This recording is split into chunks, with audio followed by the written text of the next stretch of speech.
ఎప్పుడన్నా సరే మొత్తం నిండుగా ఉన్నప్పుడు ఇస్తారేమో మైకు అనుకుంటాము. ఆ చెరుకు రసంలో చెరుకు ఇలా పెట్టేసి 4 సార్లు తీసి 5 సార్లు తీసి రసం వచ్చేసిన తర్వాత మళ్ళీ ఏదో చెరుకు పెడితే ఎలా వస్తుందో అన్ని డైలాగులు అందరూ చెప్పేశాక ఇప్పుడు కొత్త ఊహించి ఏదో వైరల్ అవ్వాలి కాబట్టి ఎవరికి తెలియని కొన్ని రహస్యాలు చెప్పేసి అవి కొందరు మనోభావాలు దెబ్బతినేలా అవి కానండి.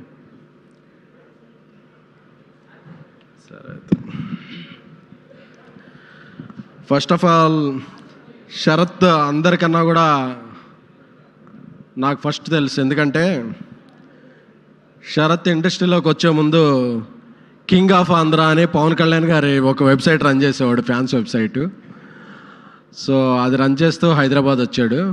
హైదరాబాద్ వచ్చి కలిసినప్పుడు శరత్ నాకు చాలా బర్డెన్ తీర్చాడు. ఎందుకంటే నేను బన్నీ గారికి మెగా ఫ్యామిలీకి చాలా రోజులు పిఆర్గా ఉండి ఫుల్ టైం ప్రొడ్యూసర్గా అవుతున్న టైంలో ఈ పిఆర్ దీనికి ఎవరినైనా ఒక పర్సన్ని ఇక్కడ అటాచ్ చేయాలి అంటే అది చాలా నార్మల్ పొజిషన్ కాదు. చాలా స్ట్రెస్, చాలా మనసు పెట్టి మనల్ని నమ్మే మనిషిని మనసు పెట్టి చేయాల్సినది.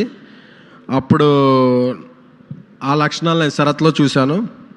శరత్లో చూసి ఒకరోజు అల్లు అర్జున్ గారి దగ్గరికి వెళ్ళి, సార్ శరత్ బాగా చేస్తాడు ఇవి అన్నీ అని చెప్పి చేస్తే అప్పటికే ఆయనకి శరత్తో ఉన్న శరత్ పని తెలుసు, శరత్ అంత బాగా చేస్తాడు. సో నాకు చాలా బర్డెన్ ఇదైంది. అంటే మళ్ళీ మనం లేకపోయినా ఈ పనులు తక్కువ మనం చేయడానికి టైం తక్కువ పడ్డా ఒక మంచి పర్సన్ అక్కడ ఉండి చేసే పర్సన్ ఎవరున్నా అనే ఒక మంచి పర్సన్ని మనం అటాచ్ చేయాలి. కాబట్టి అటాచ్ చేస్తున్నప్పుడు దాన్ని నాకన్నా బాగా చేసి శరత్ చాలా మంచి పేరు తెచ్చుకున్నాడు. సో బన్నీవాస్కైనా, నాకైనా, శరత్కైనా ఇలా చాలామంది, అంటే ఒక ఆర్టిస్ట్ ఫ్యామిలీ నుంచి ఒక ఆర్టిస్టులు వస్తారే కానీ ఒక ప్రొడక్షన్ హౌస్ నుంచి ప్రొడ్యూసర్స్ రావటం, అది ఒక హీరో టీం నుంచి ప్రొడ్యూసర్స్ రావడం అనేది చాలా చాలా రేర్. ఆ రేర్ ఇన్సిడెంట్ జరిగింది ఒక గీతాడ్ సంస్థలోనూ ఒక అల్లు అర్జున్ గారి క్యాంప్లోనే జరిగింది అది. సో ఇంతమంది ప్రొడ్యూసర్లు ఎవరి స్థాయిలో వాళ్ళు ఒక మంచి సినిమాలు తీస్తూ ప్రోగ్రెసివ్గా కెరీర్లు ముందుకెళ్తున్నాయంటే అది చాలా చాలా మంచి విషయం. మా అందరికీ కూడా బన్నీ గారు ఏంటి మీరు అంటే మేమందరం మెగా ఫ్యాన్స్ అని చెప్పేవాళ్ళం. ఆయన అంతే, సరే నాతో వచ్చేయండి అని చెప్పి మా జర్నీ అలా స్టార్ట్ అయింది. సో మళ్ళీ గుర్తుకొస్తున్నాయి సందర్భంగా ఎన్ని గుర్తుకొస్తున్నాయి.